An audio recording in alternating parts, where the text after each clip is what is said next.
Ooh, shit. I don't. Okay. What the hell? This is not good. Twitch is crashing right now. Lord. This ain't good. Yeah, man. Just give me a second while I get rolling. Lord have mercy. Always some shit. Fuck it. What the hell? All right, hold on. Boy, oh boy, oh boy. As soon as you get started with the party, it's always some shit going on. Okay, there we go. It's about time. There we go. Oops. Yeah, as soon as I get on this motherfucker, man, shit be going crazy. But what up, though, man? What's going on, man? We here to talk tonight's box scores, and then we gonna talk all 30 teams. As soon as I get my other shit together, we can begin. But tonight was a fun night of basketball. It's a lot of close games. We haven't necessarily determined, like, I mean, obviously, we know OKC standing out. We already know about that. We know them niggas is the top dogs. But the question is, who's number two? And then another question is, who is the cream of the crop of the Eastern Conference? You understand what I'm saying? That's what we're looking for, apparently. Who's the top dogs on the East? Because we don't know. These guys in the Eastern Conference do not have an identity.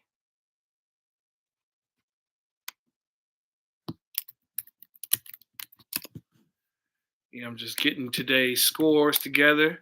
Still trying to load up my Twitch. Yeah, I'm King 07 on Twitch if you don't know. So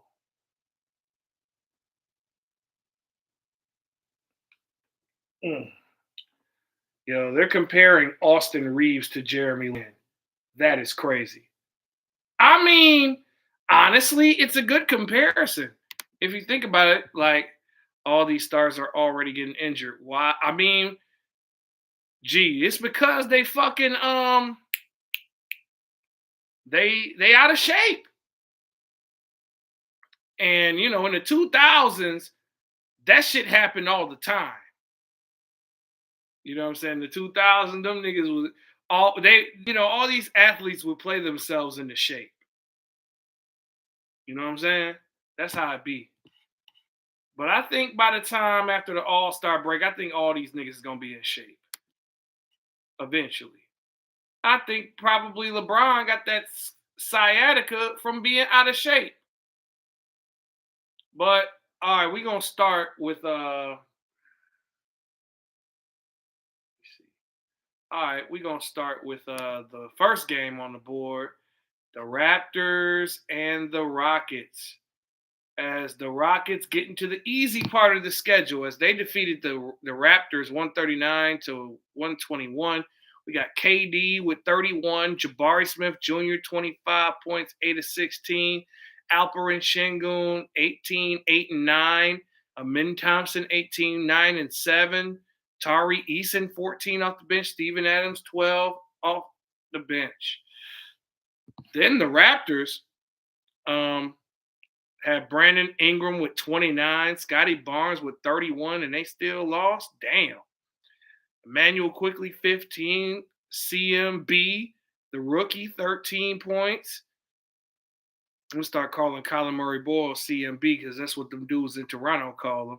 RJ Barrett, 10 points. Sandro Machiavelli had 10 points. From what I seen, Orlando looking terrible. It's early. I wouldn't count them out quite yet. It's too early. But back to this Rockets and Raptors game. I mean, Rockets did what they're supposed to do. You're supposed to beat the hell out the Raptors. Raptors ain't shit. I told you motherfuckers in Toronto, them niggas only winning 27 games. Because, number one, Scotty Barnes ain't play a whole season. Brandon Ingram never played a whole season. RJ Barrett don't play a full season. I just don't believe in the Raptors. I'm sorry. Like, there's a dude that was from Toronto that was on my page when I did the season preview and my record predictions. Dude was trying to kill me in the comments, boy. I'm telling you, those Raptors fans are delusional, boy, just like Drake. They all just like Drake, just delusional. But the Rockets did what they supposed to do by beating the shit out these niggas. So let's move on to the next game. Cleveland and Boston. All right, so the Boston Celtics defeated the Cleveland Cavaliers 125-105. Let's look at these box scores. DeAndre Hunter, 5 of 17, 3 of 12 from 3. 18 points, though, but the game from hell. Jarrett Allen, 16 and 6. Jarrett Allen, you 7 feet tall. You can't get 10 rebounds? Weak-ass big man era. Evan Mobley, though, handled his business. He had 19 and 11 and shit. That Trae Young getting hurt? Oh, shit. That ain't good. Donovan Mitchell, 15 points, 32 minutes. Typical Donovan Mitchell shit, man. Jalen Tyson, though, the second-year player, 19 points, 8 of 11, 2 of 5 from 3. Not bad. Let's look at Boston. Jaylen Brown, 30 points. Mr. Beijing King. I wonder who he put his Beijing on. I wonder who jersey he put the Beijing on tonight. Don't matter. Sam Hauser, 21 points off the bench. Anthony Simons, 14 points. 4 of 9, all 3-pointers. Okay. Derek White, 19 points. 5 of 20 from the field. That motherfucker was just shooting that shit, wasn't he? He didn't give a fuck. He didn't say, hey, man, I'm off. I'm going to pass the ball. No, I'm just shooting that bitch. Chucking that bitch. God. I mean, I'm going to just be honest with y'all. I had said that Cleveland has no excuses. I mean, I know that boy, what's his name? Darius Garland's not out there. That's completely understandable as to why Cleveland is not playing well. But one player, you got Lonzo. Jalen Tyson is proven to be pretty damn good, if you ask me. I know they ain't got Max Strus out there. Those are 2 players that make a difference on this Cleveland team. I get it. But losing to Boston without Tatum, honestly, bro, I hate to say it. I know this is kind of early, but Cleveland's looking like fool's gold. But we'll get to that later. But Boston whooping their ass by 20? Losing to Boston without Tatum by 20, nigga? Donovan Mitchell is inconsistent. This is why people talk shit about Donovan Mitchell. I've given Mitchell passes because he made the playoffs every year. He's been in the league. And in the playoffs, he be balling. But Donovan Mitchell is just like a LeBron, just like who's another nigga that play 3.5 quarters? Like a Zach LaVine, like a DeMar DeRozan, just a 3.5 quarter player. He's good for the first 3 quarters. But when it comes to that crunch time, Donovan Mitchell folds up every time. Folds like dirty laundry. But shout out to Boston, though, for holding it down. I know they 2-3. That's nasty. But that's to be expected, though. Next up, we have, let me see what we got. We got the Detroit Pistons defeating the Orlando Magic 135-116. Orlando got the early jump on them, but Detroit fought right the fuck back and didn't turn their backs. Paolo Banchero, 24 points, 11 rebounds, and 7 assists. Little shit talking with Tobias Harris at the end of the game. Tobias Harris over me. Franz Wagner, 22 points, 7 rebounds. Desmond Bane, 12 points. Tristan DeSilva, 15 points off the bench. Gogo Batadze, 10 points. Anthony Black, 10 points. Detroit, 6 niggas in double figures. We had Tobias Harris with 23.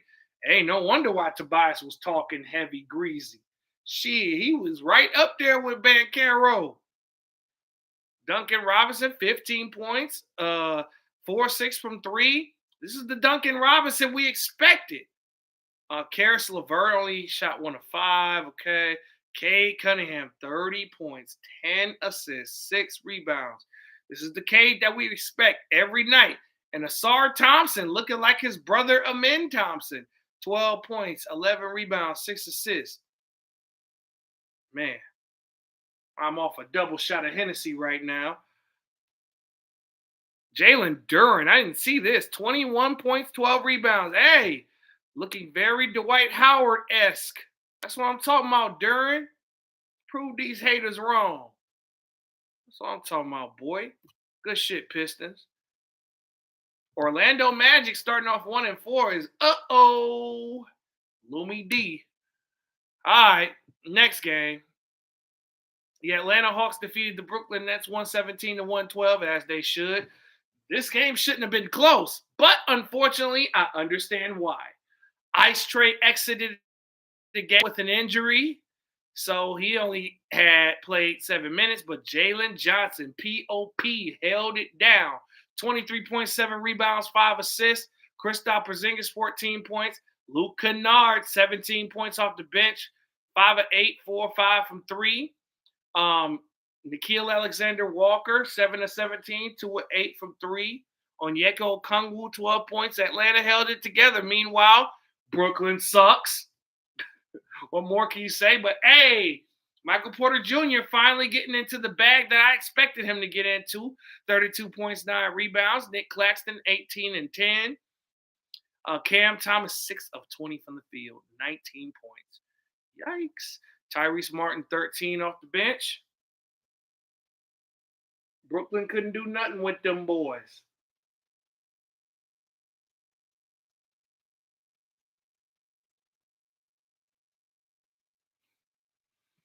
All right, so let's move on to the next game.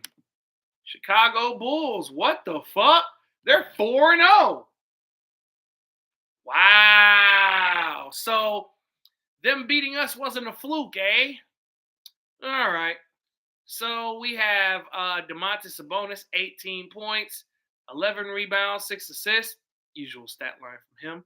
Russell Westbrook, 12 points. DeMar DeRozan, 19, 5, and 5. Zach LaVine, 30 points against his former team. This is definitely a revenge game. Malik Monk, 15 off the bench. But unfortunately, the Bulls won.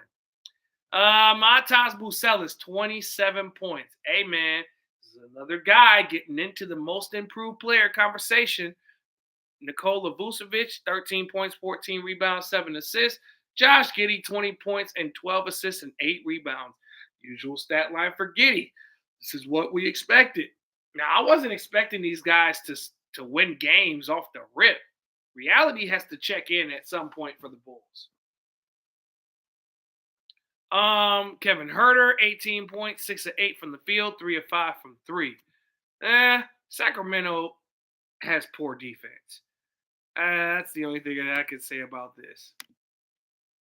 Dallas getting off on a good foot finally as they defeated the Eastern Conference champs 105-107. Wow, Indiana has not won a game this season. Damn. Is the loss of Halliburton that bad? Damn. Well, they are dealing with injuries. There's injuries to TJ McConnell, Obi Toppin, who else is hurt? Obviously, Halliburton. Who else is missing off this team? I feel like other people are missing. So, Matherin's gone too. He's hurt. Damn. Who the fuck is Nembhard is hurt? God damn. That's understandable. All right, so the Dallas Mavericks defeated the Indiana Pacers 107-105. Pascal Siakam had 27 and 13, did all he could to win this game, but Jarris Walker, 20 points, 6 and 5, okay? Ray J. Dennis, 17 points off the bench. This is a guy from the G League. This nigga name is Ray J. Wait a minute. What the fuck? Who named their son this? Like, Ray J ain't that nigga real name in real life, yo. But anyway, Anthony Davis, of course. We were waiting on this moment. 7 minutes. You know what that means. Injury. That nigga got hurt. That's not surprising. I am not fucking surprised. All right, so PJ Washington had 9 points, 11 rebounds. Cooper Flagg had 15 points and 10 rebounds. Arguably his best game of the season. Dwight Powell, 18 points. Brandon Williams, 20 points, 9 of 14 from the field. You know, he got caught. You know, I hate to do the Malika Andrews to this nigga, but he got caught with a bag of weed, and he came out smoking in this game, smoking that smoke, doing that coke, gang banging. You know what I'm saying? All right. Close game. Dallas edged them. You know, shorthanded Indiana, damn near a full team Dallas. Just basic differences, hey? All right, next game, New Orleans Pelicans. I was disappointed. I thought this game was going to be much better. But I'm super disappointed, bro. As the Nuggets defeated the Pelicans 122-88. Wow, I thought this would be a lot closer, but nah. Jeremiah Fears, though. This dude's underrated. He might be a finalist for Rookie of the Year. 21 points, 6 assists. Zion Williamson, 11 points. Yves Missi, 10 points, but that was the only highlights for these motherfuckers. Denver, though, Nikola Jokic, the usual triple dub, 21, 12, and 10. Jamal Murray, 17 points. Christian Braun, 17 points. Jonas Valanciunas, 10 points. Tim Hardaway Jr., 11 points. Nothing to say about this game, but belt to ass. That's just that's as plain and as simple as it can get. Portland and Utah, I knew this was going to be a good game. Two ain't shit niggas trying to get out of ain't shitness. As the Portland Trailblazers defeated the Utah Jazz 136-134. Portland's 3-2. Utah's 2-2. Like I said, I'm just going to give, after we do the box scores of every game tonight, we're going to do a little bit of analysis on every team. Because I didn't watch every team more than once, so I can give the full analysis on these motherfuckers. This is that very early analysis here. So, let's talk shit. All right. Toumani Camara, 17 points, 4 rebounds, 5 assists. Blazers beat the Jazz 136-134. Drew Holiday, 27 points, 8 assists. Shaedon Sharpe, 18 points. Jeremy Grant, 18 points. Very interesting. Portland low-key got some dogs on that team. They just in the wrong conference. All right. Lauri Markkanen continues his confidence. I mean, I guess that EuroLeague championship got him some confidence this offseason. He's got 32 points tonight. Walker Kessler, 18 points, 12 rebounds. This is another guy got in the most improved player conversation. Keontae George is balling. 29 points, 8 assists. Yusuf Nurkic, 13 points. Close game, but somebody had to win. That's the story of that game. Then we have another great game with the Los Angeles Lakers defeating the Minnesota Timberwolves 116-115. Seems like the Lakers are doing good without Baldy, eh? Mr. Sciatica. Mr. I can't get my way, so I'm just going to sit out and fake an injury. All right, the Los Angeles Lakers defeated the Minnesota Timberwolves 116-115. Jake LaRavia. Yo, man, I apologize to Jake LaRavia. I kind of minimized that pickup. That was a great pickup by the Lakers. I apologize to the Lakers organization for that. 27 points, 8 rebounds. Austin Reeves, 28 points, 16 assists. What the fuck? This motherfucker out here looking like prime Jerry Weston shit. My man's told me you look like prime Jerry West, but looking at the footage that I've seen of Jerry West and looking at Austin Reeves, I'm not gonna lie, I see similarities, bro. I understand that Jerry West is an all-time great. I get it. You know, he got a championship, something Reeves don't have. I get it. But from the footage that I fucking seen of Jerry West, Austin Reeves then got some Jerry West in this game. Call me crazy in the comments. Oh, nigga, you off the Henny. You on that academic shit. So, look, man, that liquor gets your truth talking. That's what Jay-Z said. I'm just being honest, bro. Like, I don't want the Lakers to succeed as long as LeBron James is on that roster. But at the same time, Reeves, that motherfucker having himself a season. You gotta salute that. DeAndre Ayton got a lot better. 17 points, 10 rebounds. Dalton Kadek, 15 points. He seemed to have found his shot tonight. Julius Randle, 33 points, 5 rebounds, 6 assists. Jaden McDaniels, 30 points, 11 of 19 from the field. Dante DiVincenzo, 14 points. It just came down to the final play. And Austin Reeves hit that shot over Rudy Gobert for game. He called game, y'all. It is what it is. Then the last game of the night, this was also a great game. I knew all these West Coast games was going to be good, but couldn't hit a parlay. I think it was 2 parlays. I was off by 1 tonight.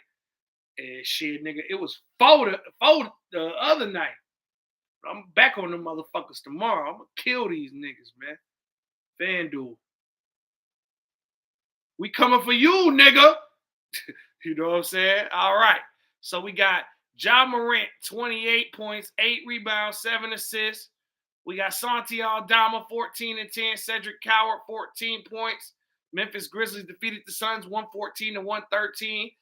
Jaren Jackson, 18 points. Kentavious Caldwell-Pope, 11 points. Nigga cooked my parlay. And it was Memphis's coach fault. I'm not going to blame KFC, man. You know, but this is the first time I didn't blame a player. I watched the game, so I know what the fuck happened. All right, so Mark Williams, 20 points, 12 rebounds. Devin Booker, 32 points, 10 of 26 from the field. Damn, that nigga just shot that bitch, huh? Colin Gillespie, 14 points. Royce O'Neal, 18 points. But it's much ado about nothing as Devin Booker missed the game-winning shot.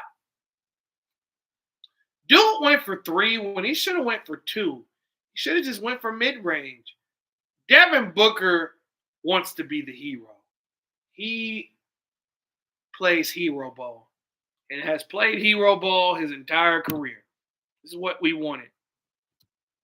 Let's take an early look at the standings, y'all. Let's take an early look, man. Let's take a look and see what's going on. Like Bernie Mac said, I'm gonna show you what's going on. Feel me? Take a look, y'all. All right. So in the East right now, the playoffs were to begin today, right? Hypotheticals.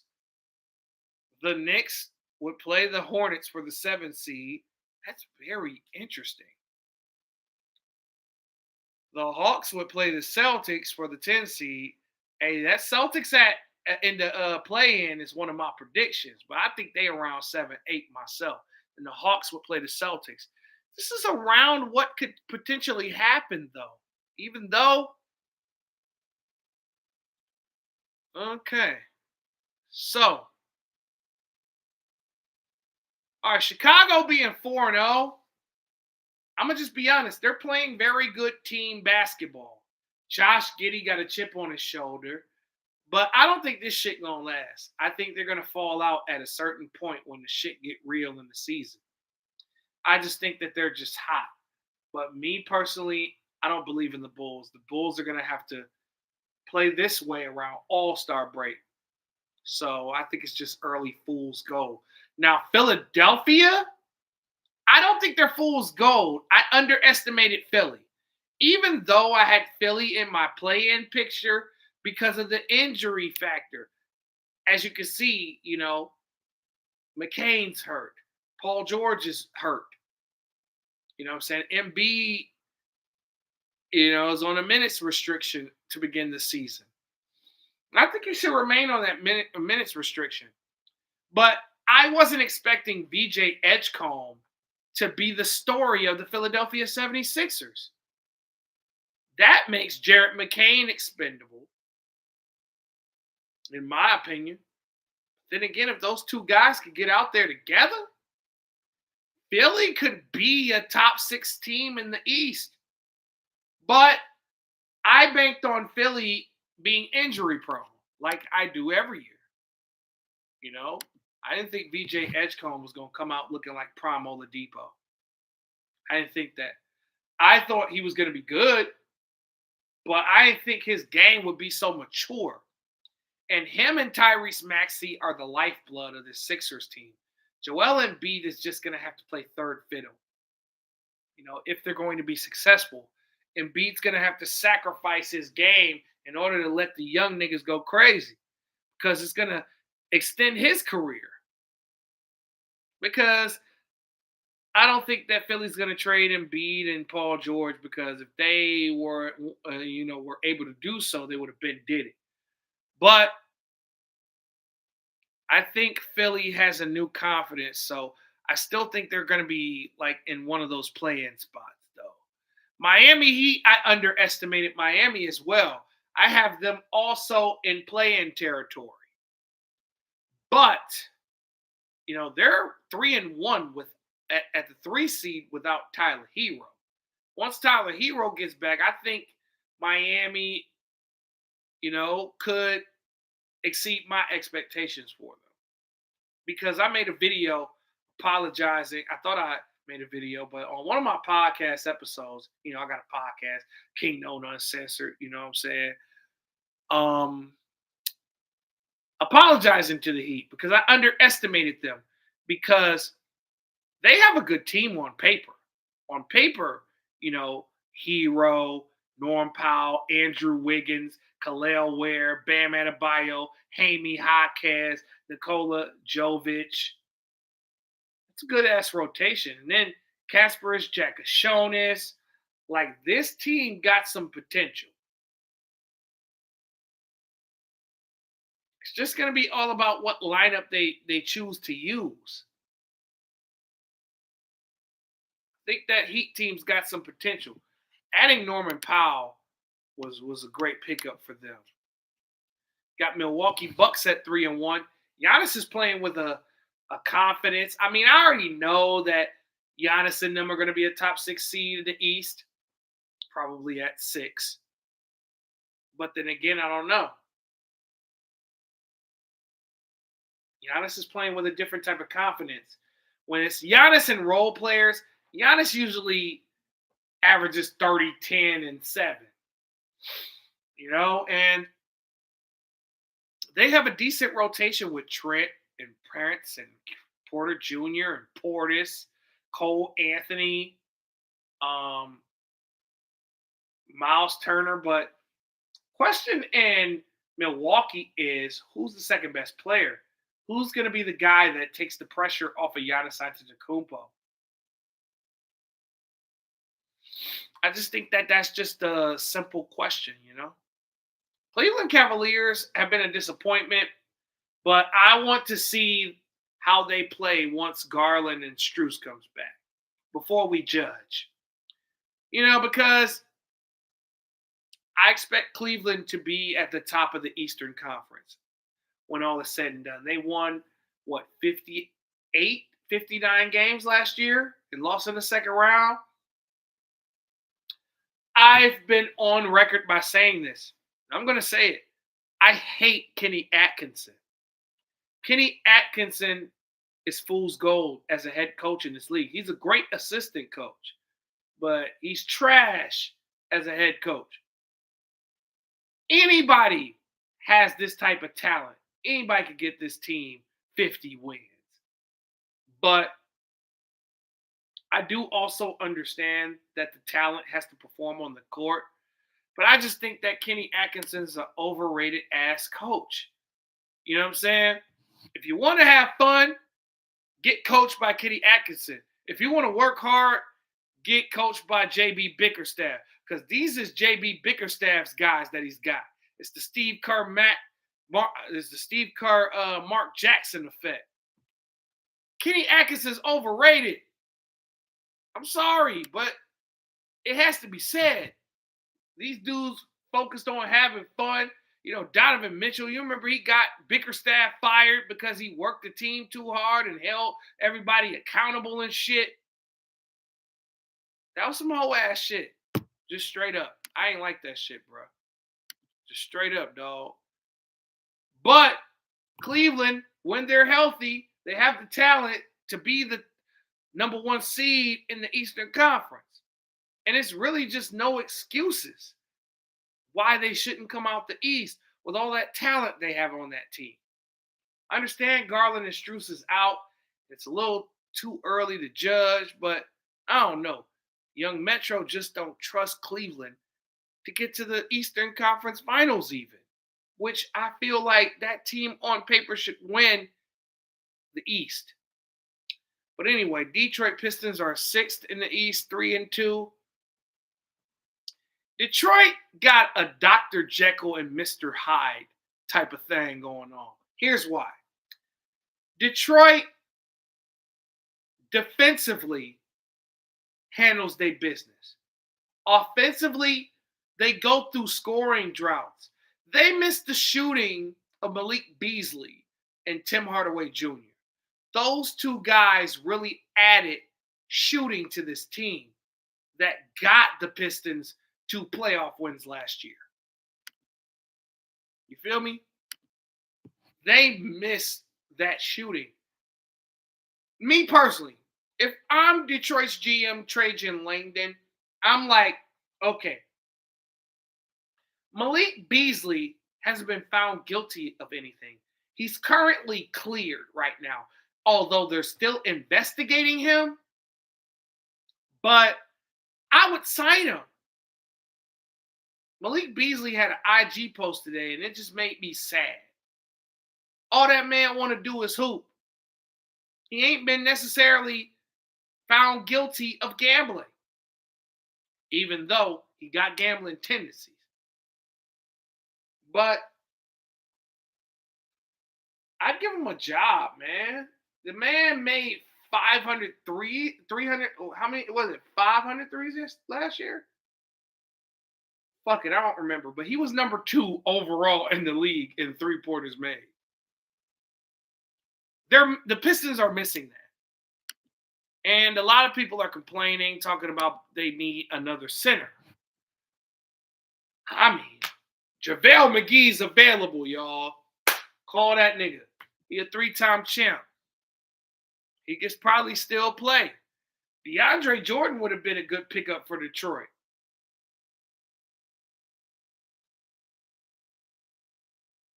I mean, I still think that James Wiseman just got cut by the Pacers.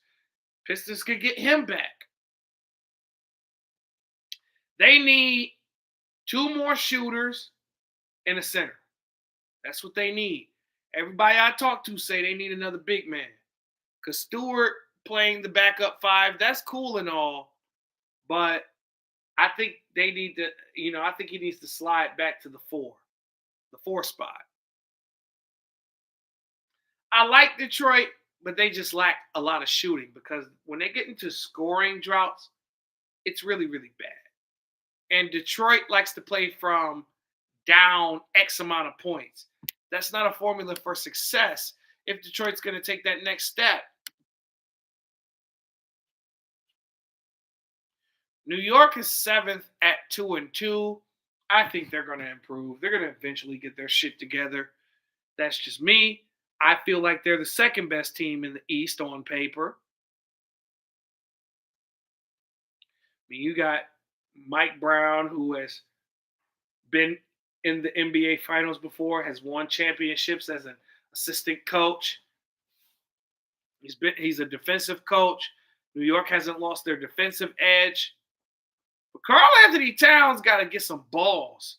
You know what I mean? He loses his balls sometimes. Like, he let Kyle Kuzma lock him up yesterday.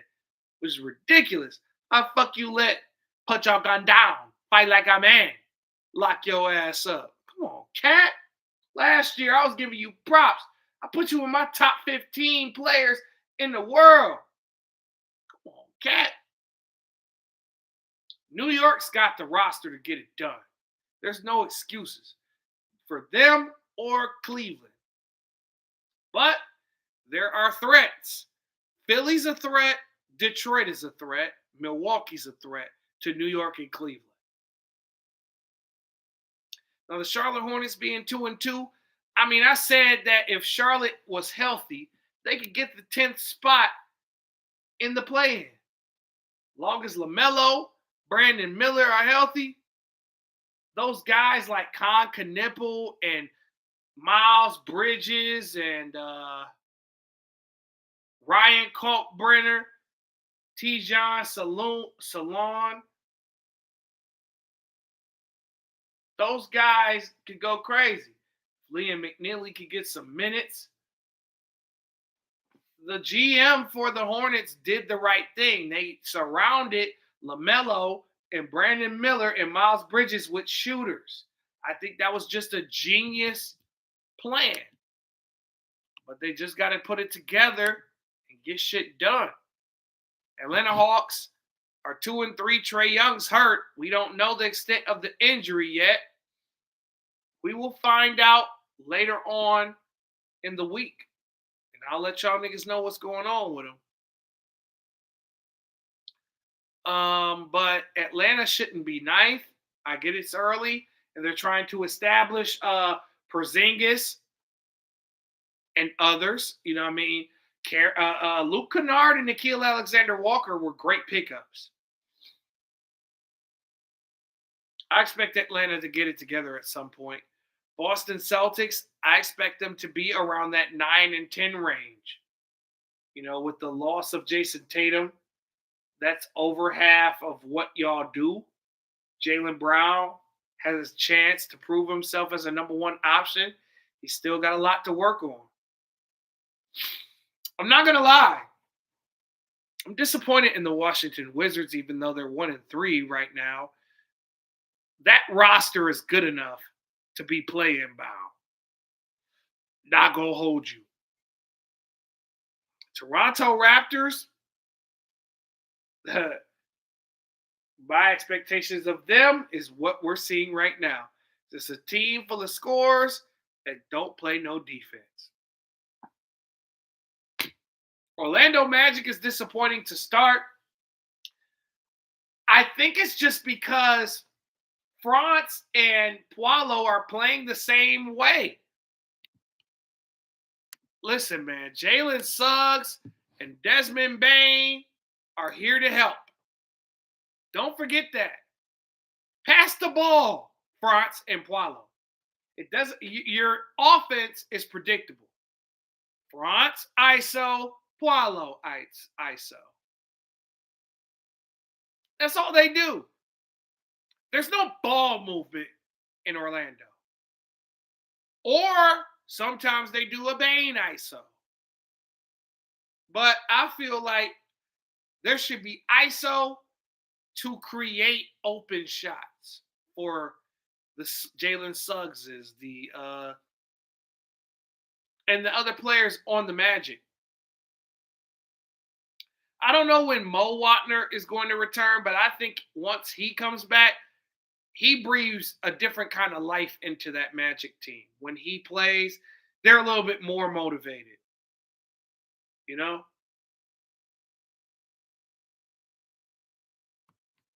But Orlando has a good team on paper. They just got to close games better. They were unable to close the game against the Pistons. And they got their ass whooped. Indiana Pacers being 0-4, I think that's fool's gold.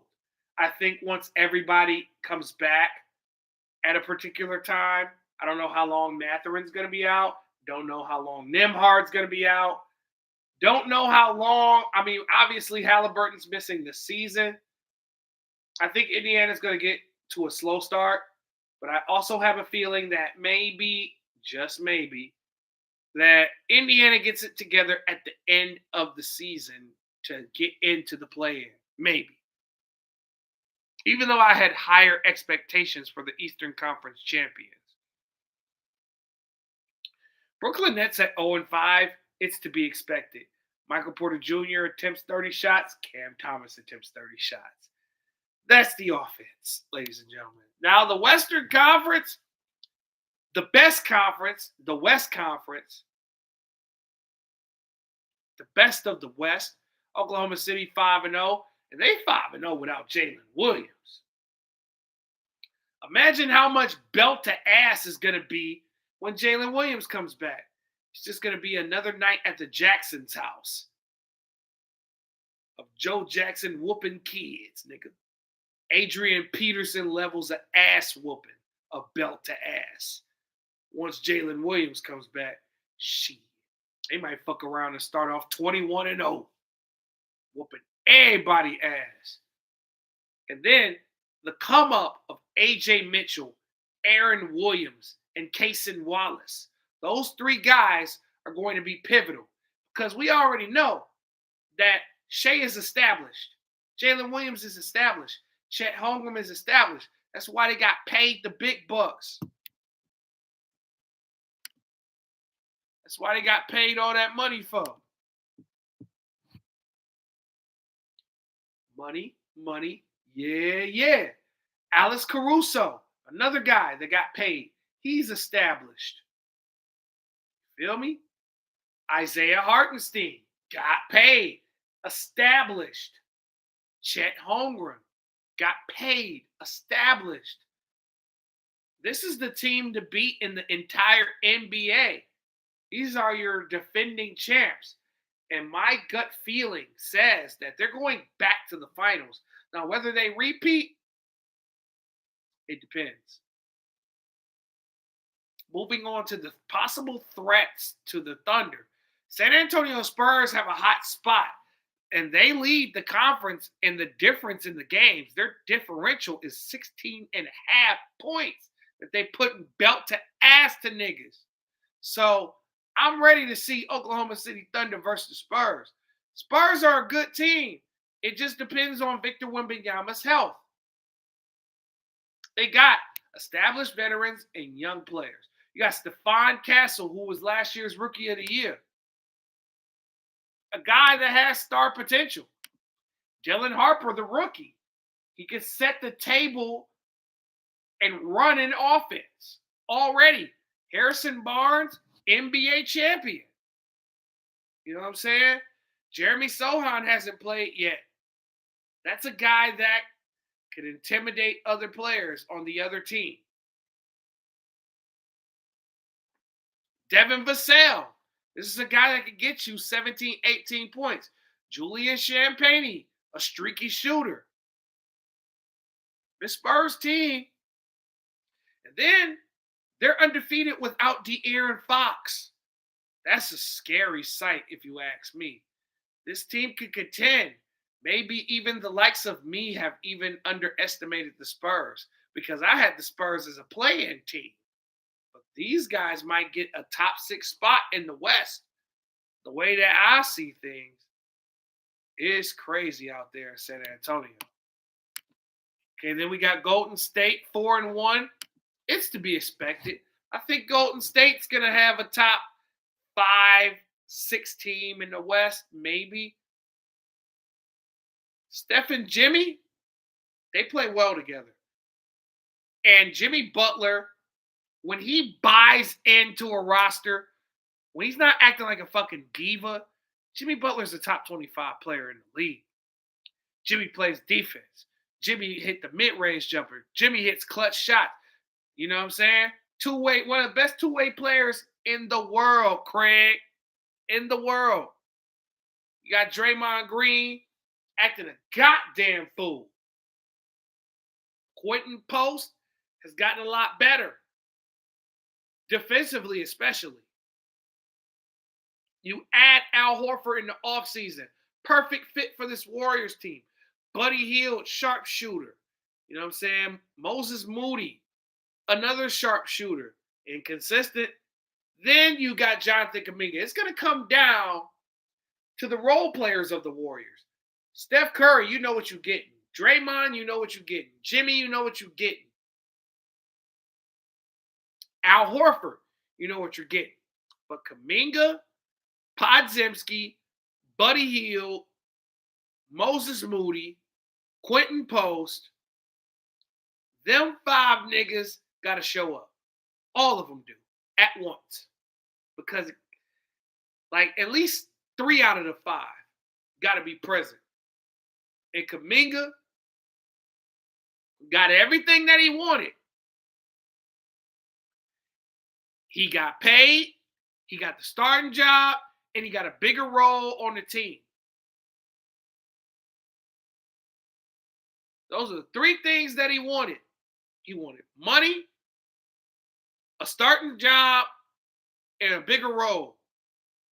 And he wanted to play with Steph. He wanted to play alongside Steph more. They were using him as a person that they bring along when they need him. No, Kuminga like, look, man, you gonna get me back, bruh? Play me more minutes, start me. I deserve it. And he's looking good so far. Podziemski, this is a guy that can run an offense, hit the corner 3, and get others involved and rebound. Underrated rebounder. Golden State is one of those threats for the Western Conference. They can threaten OKC. They might not be able to beat OKC in 7 games. They can push them 6, though. I think they can push that team 6 games. They can scare them. Denver Nuggets, they're 3-1. They're 4th in the West.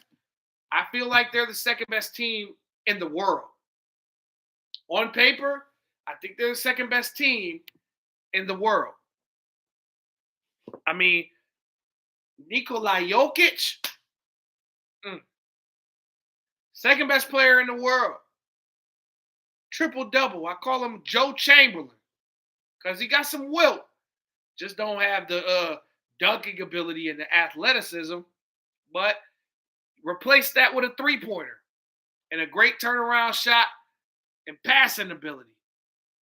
I call him Joe Chamberlain because all he puts up is stats. And then he's an underrated perimeter defender as well. Then Aaron Gordon. Aaron Gordon, just as important. Just the athleticism of the team. Jamal Murray. It's another guy that's never been an all-star, which is shocking to me. Big threat. Not to mention, you got the same team. You got Christian Braun still. Peyton Watson still. But you add Jonas Valanciunas, excellent backup. Bruce Brown is back, the 6th man of the championship team. He's back. Scary hours. Scary hours in the West. Julian Strawther's still there. Zeke Naji's still there. You add Cameron Johnson. You replace Michael Porter Jr. with Cam Johnson. Cam Johnson, once he gets integrated in that Denver offense, the streets are in trouble. The streets are in trouble.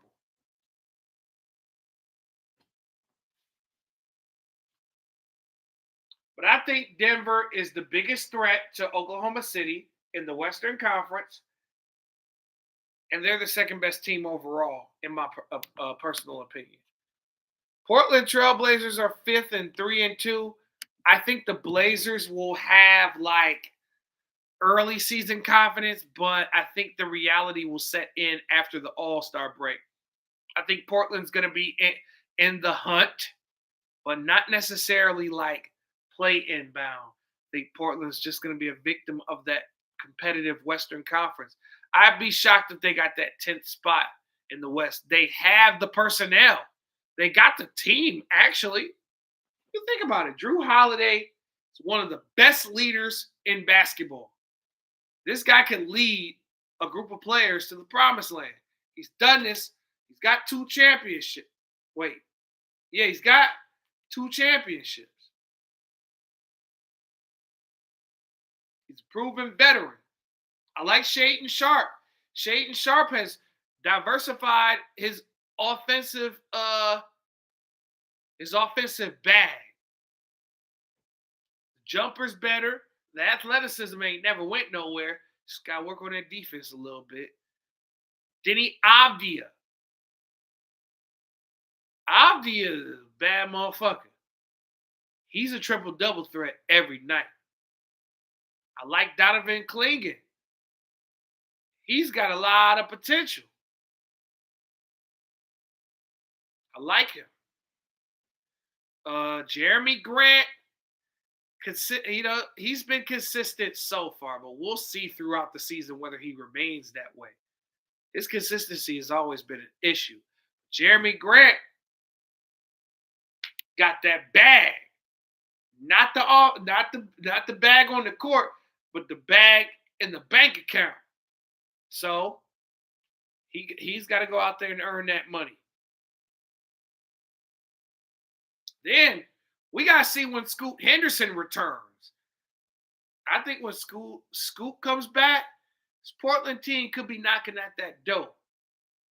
I like Tamani Kamara, too. That's another good player on their team. Lockdown. Who else on that team? I mean, the other Murray twin, Chris Murray's good.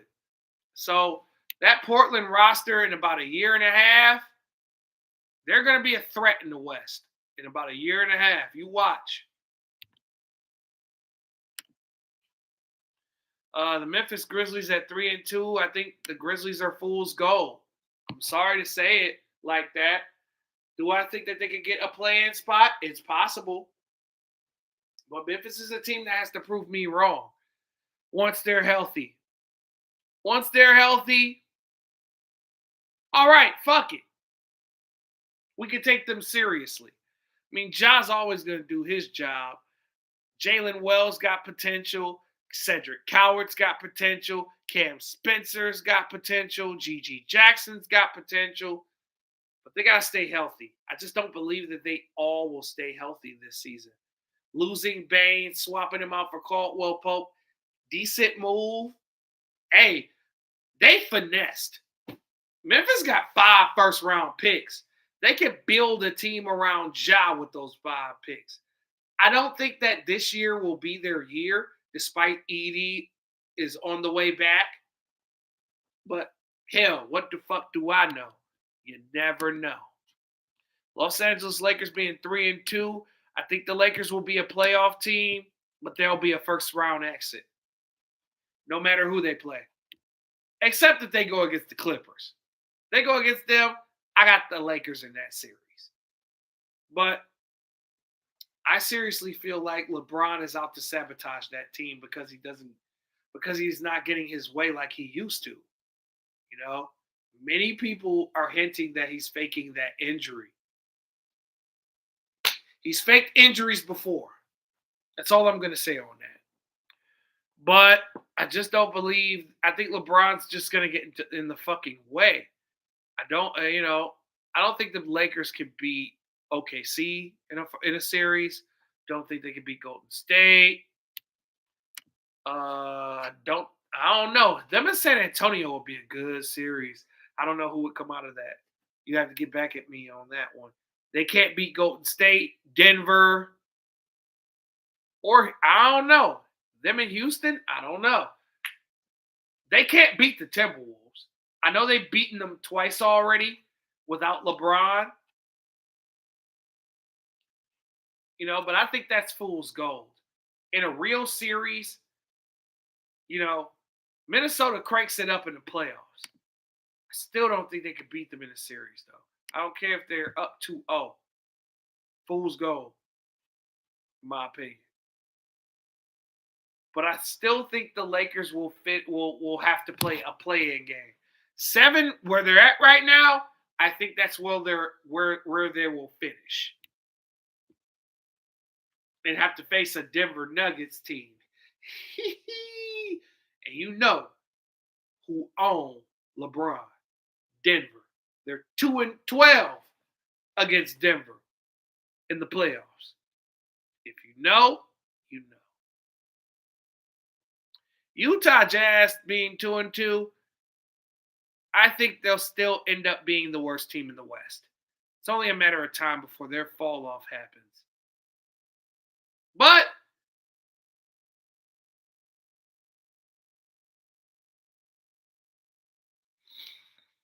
I think that they got potential. I think their draft picks over the last couple of seasons are going to pay off in a couple of seasons. I think Utah will be a play-in team in 2.5 years. I think. I like Sensabaugh. I like Cody Williams. I like Flip. I like Kessler. Markkinen's having a great season, a great individual season. Uh, Kevin Love addition is interesting. Taylor Hendricks got a lot of potential. Walter Clayton Jr.'s got potential. Ace Bailey's got potential. This is a relatively young ass team. Keontae George got potential. I just don't think that they can put it together and win important games yet. They're not ready. And speaking of not ready, the Los Angeles Clippers. What the fuck is going on? I know what's going on. This is a senior citizen home in LA. You got old ass Harden, old ass CP3, old ass Kawhi, old ass Bradley Beal, old ass Lopez. This is just a senior citizen home. This is where careers go to die. Now, I hate to look at the Clippers like that, but this is a championshipless franchise. Look at Paul George. His career didn't die when he went to the Clippers. Look at guys like Elton Brand. You know, Lamar Odom's career was dying on the Clippers before he became a Laker. Like, this is where you go to die, basically. Utah and the Clippers, two teams where your career is dead. Look at Pat Bev. This nigga ain't got back into the goddamn league. This is where your career goes and dies, nigga. Kawhi Leonard has not won a championship as a member of the Clippers. Has severely underachieved in LA. You know, he thought by going to the rival team that they were going to do something. I thought they were, but they let me down one too many times. Getting Chris Paul back, it doesn't mean shit. You know, this team will have a lot of injuries, in my opinion. I think that they will probably be a 6 seed, possibly. That's their peak potential, only because of John Collins' addition, because he's got some youth left in him. No did he? And they have a decent rotation in LA, but will they execute? And I think that no matter what happens, if the Clippers fail, Tyronn Lue is going to get the blame. Tyronn Lue is going to get the blame, no matter what happens, and whoever's the cause. Houston Rockets as a 10 seed, being 2-2, fool's gold. I think Houston is going to get their shit together and be one of those top 6 seeds. I mean, they got youth and vets. Alperen Sengun and Kevin Durant are going to be the leaders of the team. And it seems like Alperen Sengun is defaulting to Durant instead of commanding and being the young leader that he should be. He's letting Kevin Durant be the leader. That's not how it should be. Alperen Sengun should just take control of the team immediately. He's the number one guy. He's the youngest, and he is an all-star. And I think that he should be the number one option for that team, and KD should be number 2. That's just me. But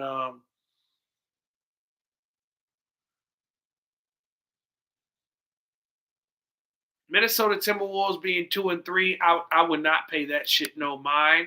Ant-Man's gone. So, yeah. Once Ant-Man comes back, y'all know what it is. I think Minnesota's going to be a top 6 team as well in the West. It's going to be all like popcorn once he gets back.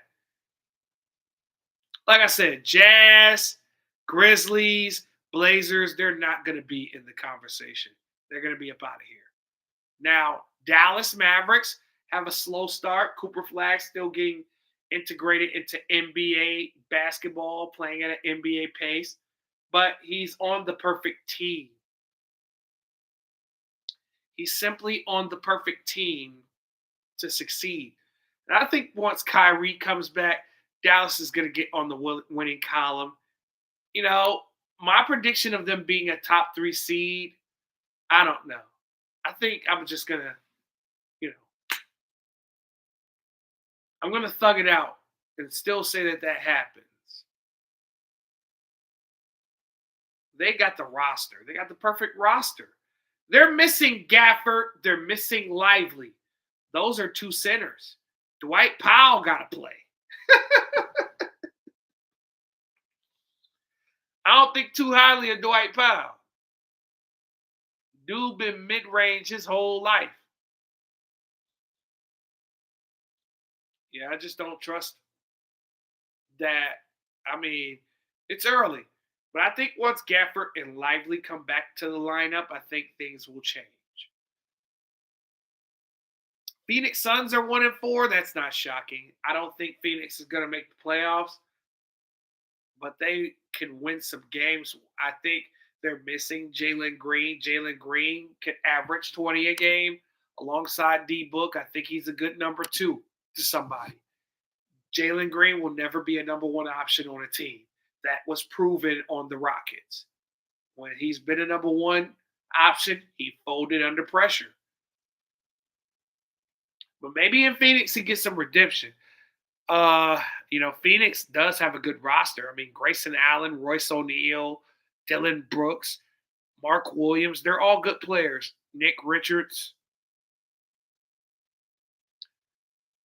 Ryan Dunn, Oso Iguodala, those guys are all good guys. But I think they're just going to miss the playoffs. Sacramento Kings, they're 1-4. They're the worst defense in the league. They're the worst defense in the league. They can't guard a parked car. They're cones. All of them are cones. The rim's not protected. The perimeter's not protected. Sacramento literally has to outscore teams to win. When you have the scoring of Schroeder, Westbrook, DeMar DeRozan, and Domantas Sabonis, and Zach LaVine, a.k.a. Whack LaVine, you got the team to outscore people. And then also, they're missing Keegan Murray. He's probably the only guy, him and Keon Ellis, that can actually play defense. Sacramento is missing a rim protector. Sabonis is playing out of position. I've always said that Sabonis was a power forward. Y'all niggas just don't believe me. I think say for example, what if Sacramento had Jalen Duren? They would be balling because they would have a guy to protect the rim. I think that Sacramento should go after a true center and start Westbrook, LaVine, DeRozan, Sabonis, and a center. And then they're missing Trey Lyles. Trey Lyles went overseas, which is something that I did not know. Like, damn. The New Orleans Pelicans have not notched a win. They're going to struggle until Murray comes back. Once DeJounte Murray comes back, I haven't seen Herb Jones all season either. Once those guys return, I think the Pelicans are going to step it up, in my personal opinion. But other than that, that's my analysis that's my early season analysis for the whole entire NBA. I'm going to get the fuck up out of here. I appreciate y'all if y'all popped in the live, showed love, and grateful for the people that watch this shit. So it's Kino Uncensored. We out.